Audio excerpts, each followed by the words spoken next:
Umabot na sa mahigit 1,000 ang tinamaan ng food and waterborne diseases sa Baguio City. Kaya po ang LGU roon nagdeklara na ng acute gastroenteritis outbreak.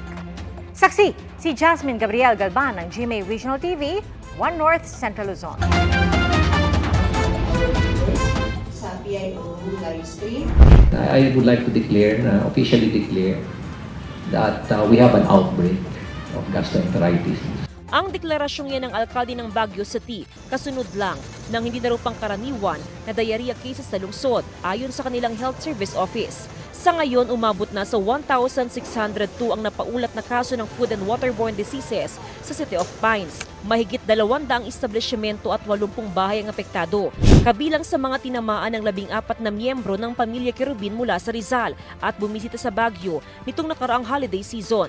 Dinala sila sa ospital matapos makaranas ng pagsusuka, pananakit ng tiyan at pagdudumi. Kwento ni Mary Grace, umakyat sila sa Baguio noong January 5 at kumain sa isang food establishment.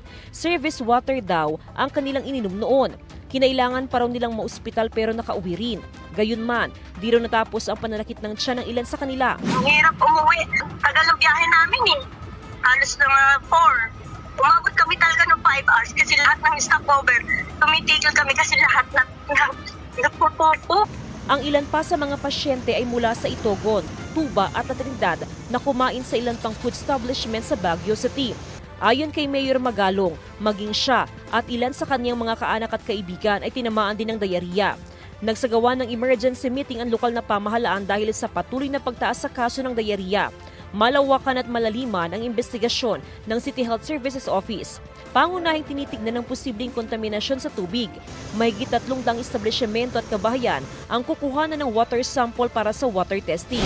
we will be up on our toes and doing a lot of water testing. And actually, we are now from the meeting with the mayor this morning.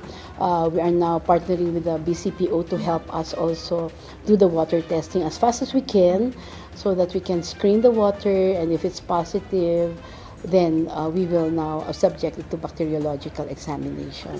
Nakahanda naman daw ang mga pagamutan sa lungsod sakaling tumaas pa ang kaso ng diarrhea. I think kaya naman ng mga hospital ito na i-accommodate since hindi naman sila nagtatagal usually sa mga hospitals. Oo, karaniwan kasi OPD. Hanggang sa Biyernes, inaasahang lalabas ang resulta ng water tests. Pero habang hindi pa lumalabas ang resulta, pansamantalang ipinagbabawal ang pag-inom ng tubig na mula sa gripo. Para sa GMA Regional TV 1 North Central Luzon at GMA Integrated News, Jasmine Gabriel Galban, ang inyong saksi. Mga kapuso, sama-sama tayong maging saksi.